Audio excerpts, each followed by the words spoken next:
The first Nigerian word that I learned was Wahala. And I remember when I first heard Wahala, I was like, it was so cool, Wahala.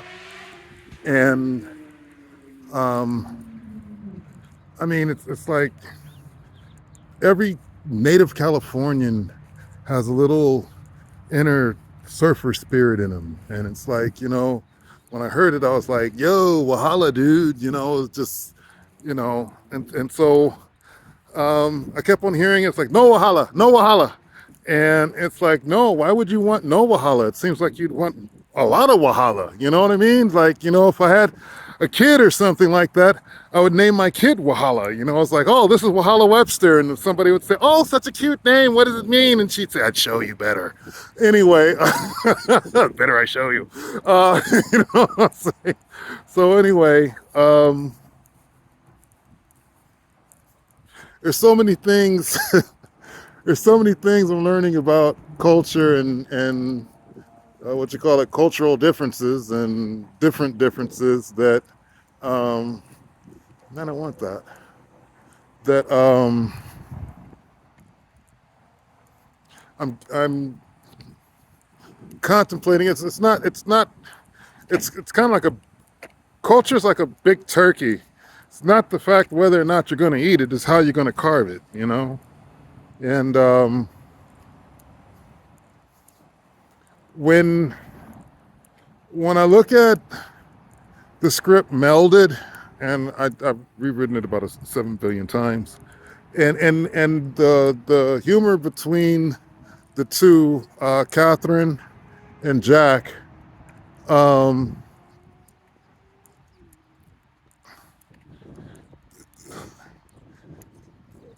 the game, which is also known as melded, is something that I also um, kind of intrigued in the writing of the process between the two.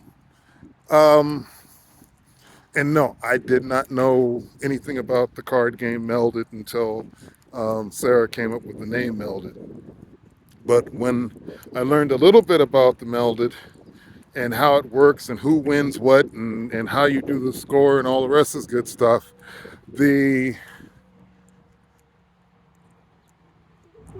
the game of Melded was actually ingrained into the actions of the relationship between the two principal characters, between Jack and Catherine. And Jack and Catherine, both of their names are based upon the playing cards, the deck. Jack is Jack Spades and Catherine Queens. Um, and so how this all comes about, it's more than just a play on words. It's how words, action, romance, culture, cultural differences, distance, um, lack of communication, fear. Because it's kind of funny about fear. Because I don't care how old you get, and I don't care what type of experiences you go through.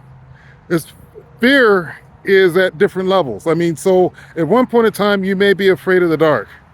And then at one more point in time, you might be afraid of the light. At one more point in time, you might be afraid that you're too young. Then at one point in time, you might be afraid that you're too old. And, you know, you begin to learn that there's such a thing as fear. And fear doesn't need a subject. Fear does not need a subject. Fear is fear. What you apply fear to is its own thing. It's the same thing with love.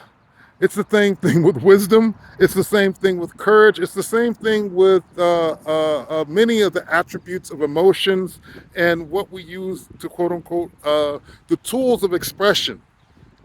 And that's one of the things that I wanted to make sure that I wrote. I wrote a piece about the utilization of the tools of expression in um, African American, human, living, male, female, whatever you want to call it, lives. And I think it's a pretty interesting piece. Thank you.